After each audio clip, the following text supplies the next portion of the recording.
যাবে না। 4 নম্বরে হচ্ছে হারাম মাল দিয়ে দেহ গঠনকারী।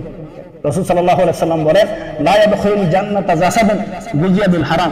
ওই ব্যক্তির শরীরের অংশ জাহান্নাম থেকে দূরে থাকবে না, বরং জাহান্নামের ভিতরে পরিপূর্ণ দাখিল হবে, যার দেহের ভিতরে প্রতিটি রক্তকণায় হারাম মালের দ্বারা অর্জিত। হযরত আবু বকর সিদ্দিক রাদিয়াল্লাহু তাআলা আনহুর নাম শুনেছেন। উনি একজন গোলামকে আযাদ করেছিলেন। ইসলাম গ্রহণ করার আগে গোলাম অন্য ধর্ম অবলম্বী ছিল। আবু বকর রাদিয়াল্লাহু তাআলা এক সময়ের ভিতরে প্রতিপত্ত মান সম্মানের কোনো অধিকার ঘাটতি ছিল না তার। প্রতিষ্ঠিত একজন কাপড় ব্যবসায়ী ছিলেন ওই সময়ের ভিতরে। তাহলে কি পরিমাণ টাকার মালিক ছিল। এমন একটা সময় ইসলাম কবুল করার পরে আস্তে আস্তে তো সমস্ত সম্পদ ইসলামের পথে ব্যয় করলেন। করার পরে অবস্থা এমন হয়ে গেছে যে সিরা চট পরে মসজিদে আসছে। আপনারা জানেন, কোনো ঘটনা বলার উদ্দেশ্য, একদিন হযরত আবু বকর সিদ্দিক রাদিয়াল্লাহু তাআলা আনহু খুব ক্ষুধার্ত অবস্থায়, তো বলতেছে ওনার ওই গোলামকে বলছে যে আমার তো আমি খুব ক্ষুধার্ত, পারলে কোনো খাবারের ব্যবস্থা করে দাও। হযরত আবু বকর সিদ্দিক রাদিয়াল্লাহু তাআলা আনহু এই গোলাম হুজুরকে একটু খাওয়ানোর জন্য পথের দিকে রওনা হয়েছে। একটু আগেই একটা ব্যক্তির সঙ্গে তার দেখা হয়েছিল, কিছু রুটি হালুয়া দিয়েছে তাকে। আবু বকর সিদ্দিক রাদিয়াল্লাহু তাআলা আনহুর কাছে সেগুলো পেশ করা হবে। অল্প সময়ের ভিতরে খাবার তৈরি করে আবু বকর সিদ্দিক খাবার শুরু করে দিয়েছে। কিছু লোকমা খেয়েছে। তার তবিয়ত হচ্ছে যে খাবার জিজ্ঞেস করার আগে জিজ্ঞেস করে যে কি পরিমাণ খাবার, কোন আম করে এই খাবারটা হতো। আবু বকর সিদ্দিক রাদিয়াল্লাহু তাআলা আনহু ওই সময়ের ভিতরে এই খেয়ালটা তার মস্তিষ্ক থেকে দূরে সরে গিয়েছে। বলতেছেন যে আমি তো খেয়ে ফেলেছি, তারপরেও মাঝখান থেকে খাবার স্টপ করে বলছেন যে এই খাবারটা তুমি কোত্থেকে নিয়ে আসছো। গোলাম তখন বলছে, হুজুর আমি যখন বেধর্মী ছিলাম তো আমি একজনকে জাদুটোনার মাধ্যমে কিছু তদবির করেছিলাম, তো দীর্ঘদিন থেকে তার সঙ্গে আমার দেখা হয় না। আজকে তার সঙ্গে আমার দেখা হয়ে গেছে, তিনি আমাকে কিছু হাদিয়া প্রদান করেছে, এখান থেকে আপনাকে কিছু খাওয়ার ব্যবস্থা করেছে। হযরত আবু বকর সিদ্দিক রাদিয়াল্লাহু তাআলা আনহু বলেন, ইন্না লিল্লাহ, বাবা তুমি এমন তো হারাম খাওয়া ফেলছো। কান্না শুরু করে দিয়েছে। গোলাম বলছে, হুজুর আপনি তো অজানা সত্ত্বে খেয়েছেন, আল্লাহ তো আপনাকে মাফ করবে। তখন আবু বকর সিদ্দিক রাদিয়াল্লাহু তাআলা আনহু এই হাদিসটি বলেছেন, লা ইয়াদখুলুল জান্নাতা জাসাদুন গুজিয়া বিল হারাম। হারাম মালের দ্বারা কোনো ব্যক্তির যদি কোনো অংশ, কোনো রক্তকণিকা তৈরি হয়, তাহলে তার ঠিকানা চিরস্থায়ী জাহান্নাম। তাহলে আমার বডির ভিতরে যদি কোনো একটা অংশ জাহান্নামের অংশের ভিতরে এস্টাবলিশ হয়ে যায়, তাহলে আমার হাত যদি জাহান্নামে যায়, তাহলে পা কি জান্নাতে গিয়ে হাওয়া খাবে নাকি? তাহলে হারাম থেকে দূরে থাকতে হবে। সর্ব অবস্থায় হারাম, কথার হারাম, খাবারের হারাম, চরক করার ভিতরে যে হারামের বস্তুগুলি রয়েছে, এই হারাম থেকে আমাদেরকে দূরে থাকতে হবে। ৫ম নম্বর হচ্ছে উগ্রতা, অশ্লীল ভাষা ব্যবহার করে। চোরা মেজাজ দেখলেই মনে হয় যে এর মনে হয় এইমাত্র আফগানিস্তান থেকে যুদ্ধ করে আসে। মেজাজ দেখলে মনে হয়, এজন্য উগ্রতা মেজাজ, যাদের উগ্র মেজাজ, রাগ বেশি। হযরতে ওমরে ফারুকের চাইতে আপনার রাগ বেশি ছিল না। ওমরে ফারুক এত বড় রাগ ছিল যে রাস্তায় তিনি চলাফেরা করতেন, ওই রাস্তার থেকে শয়তান ৪০ দিন পর্যন্ত হাঁটাহাঁটি করতেন। তাহলে ওমরে ফারুক যদি নিজের রাগকে কন্ট্রোল করতে পারে, হযরতে ওমরে ফারুকের রাগের কথা বিশ্বনবী যখন শুনলেন, বললেন যে ওমর তোমার রাগ হলে তুমি কি করো? হুজুর আমার রাগ হলে আমি স্বাভাবিকভাবে বসে যাই।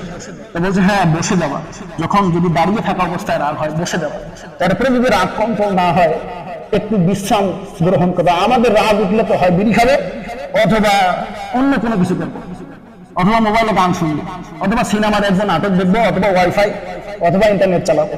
এই হলো অবস্থা আমাদের। আর আগের সমাজের মানুষ কি ছিল? রাগ হলে রাসূল বলেছেন তোমাদের যদি রাগ হয় বসে যাও, তবে যদি কন্ট্রোল না হয় উদু করো, মাথা হাতের ভিতরে পানি দাও, এরপরে যদি না হয় তাহলে নামাজের ভিতরে দাঁড়িয়ে যাও। তাহলে আমরা কি আসলে রাগ হলে এগুলি করি না? রাগের মাথায় আমরা সবকিছু বউ, কোনো মানুষ ইচ্ছা শক্তি থাকায় নিজের বউকে ৩ তালাক দেয় না, যে আমি স্বেচ্ছায় আমার বউকে ৩ তালাক দিয়ে ফেললাম। এটা কিন্তু কেউ, এটা হাসি মুখে কেউ দেয় না, সবাই কিন্তু রাগের মাথায় দিচ্ছে। যার কারণে রাসূল বলেছেন, এক সাহাবী রাসূলের কাছে আসতে, হুজুর আমাকে কিছু নসিহত করুন। রাসূল বলেন, লা তাগরিব, তুমি রাগ করবে না। আবার এক সাহাবী এসে বলছে, হুজুর আমাকে কিছু নসিহত করুন। উনি বলছে যে তুমি নামাজ পড়ো। আরেক সাহাবী এসে বলছে, হুজুর আমাকে কিছু নসিহত করুন। উনি বলছে তুমি দান করো। হযরত ওমর ফারুক জিজ্ঞেস করেন, হুজুর একই প্রশ্নের জবাব ৩ উত্তরে দিলেন। বলছেন যে এই ৩ জন মানুষের ভিতরে ৩ রকমের জিনিসের ঘাটতি আছে, যার কারণে আমার একটা কথায় আমি ৩টা জিনিসের সলিউশন দিয়ে দিলাম। ধরে বলেন সুবহানাল্লাহ। তাহলে আমাদেরকে উগ্র মেজাজি হওয়া যাবে না, রাগ করা যাবে না, অশ্লীল ভাষা ব্যবহার করা যাবে না। ৬ নম্বর, যে শাসক প্রজাদের উপরে ধোঁকা দেয়। এই কথা যদি এখন আমি আপনাদের সামনে ডিটেলস আলোচনা করতে চাই, তাহলে অবস্থা সেই খারাপ হয়ে যাবে। পৃথিবীতে আল্লাহ রাসূল সাল্লাল্লাহু আলাইহি ওয়াসাল্লাম বলেন, আলোচনা একটু হয়তো লম্বা হয়ে যাচ্ছে, 5 মিনিট সময় নেব, শেষ করতে পারবো না, 40-এ ছেড়ে দেবো, কষ্ট হবে নাকি আপনাদের? আগামী সময় ইনশাআল্লাহ শেষ করে দেবো। তাহলে রাসূল সাল্লাল্লাহু আলাইহি ওয়াসাল্লাম বলেন, আমার জামানার পরে পৃথিবীতে জামানা আসবে 4টা। অন্যান্য ধর্মের মানুষেরাও বলে যে বেশ কয়েকটা জামানা পৃথিবীতে আসবে।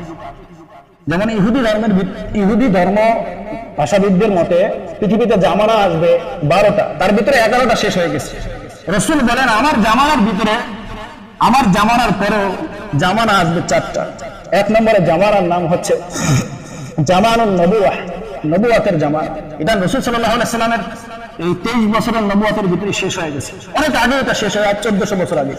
2 নম্বর হচ্ছে জামানাতুল খেলাফা, খেলাফাতের জামানা। 3 নম্বর হচ্ছে এই হাদিসটা যখন রাসূল বর্ণনা করছিলেন, এই লম্বা আলোচনা হয়তো এভাবে আমি আপনাদেরকে বুঝাইতে পারতেছি কিনা জানি না। রাসূল এই হাদিসটা যখন বর্ণনা করছিলেন, প্রথম অবস্থায় যখন বলছিলেন যে আমার উম্মতের পরে জামানা আসবে 4টা, নবুয়াতের জামানা, অল্প কিছুক্ষণ চুপ থেকেছেন, অর্থাৎ এই জামানাটা অল্প কিছুক্ষণের ভিতরে ফুরিয়ে যাবে। নবীজি বললেন 2 নম্বরে আমার উম্মতের ভিতরে আমার পরপরই যে জামানাটা আসবে, এই জামানাতে খেলাফাত, মানে খোলাফাতের যে জামানা, মাত্র 40 বছরের জামানা, অল্প, এটাও বেশি দিন পৃথিবীতে স্থায়ী হবে না। 3 নম্বরে খেলাফাতের জামানাটা বেশি দিন পৃথিবীতে স্থায়ী হবে না। এরপরে যে জামানাটা আসবে এটা হচ্ছে মুলকিয়াতের জামানা, অর্থাৎ মুলকিয়াত অর্থাৎ রাজতন্ত্রের জামানা। পৃথিবীতে আজকে এটাই লক্ষ্য করা যাচ্ছে। 4 নম্বরে যে জামানাটা আসবে মুলকিয়াতুল জাব্বারিয়ান, জোর যার মুল্লুক তার, এই জামানাটা পৃথিবীতে চলে আসছে। এই রাসূল যখন এই কথাটা বলছিলেন, দীর্ঘক্ষণ চুপ থেকেছিলেন। সাহাবায়ে কেরাম জিজ্ঞেস করেন, হুজুর অন্যান্য 2টা-3টা জামানা বলার পরে আপনি অল্প কিছুক্ষণ চুপ থাকলেন, আর শেষের জামানার কথা যখন বলেন আপনি একটু বেশিক্ষণ চুপ থাকলেন। রাসূল বলছেন, হ্যাঁ আমার জামানা অল্প কিছু দিনের ভিতরে বিদায় নিয়ে চলে যাবে। তারপরে সাহাবায়ে কেরামদের জামানা, খয়রুল কুরুন, উত্তম যুগের জামানাটা অল্প কিছুদিনের ভিতরে বিদায় নিয়ে যাবে। তারপরে যেই জামানাটা পৃথিবীতে দীর্ঘদিন থাকবে, আর এই জামানায় আমার উম্মতেরা, আমার মুসলমানেরা, আমার ইমানদার মুমিনরা সবচেয়ে বেশি নির্যাতিত হবে, সবচেয়ে বেশি কষ্ট সাধ্য স্বীকার করবে, সেই মুলকিয়াতুল জাব্বারিয়াতের জামানায় আমরা বসবাস করছি। তাহলে উগ্র শাসক, জালিম শাসক পৃথিবীতে তখনই আবির্ভাব হবে যখন মানুষ যাকাত দিতে অস্বীকৃতি প্রদান করবে।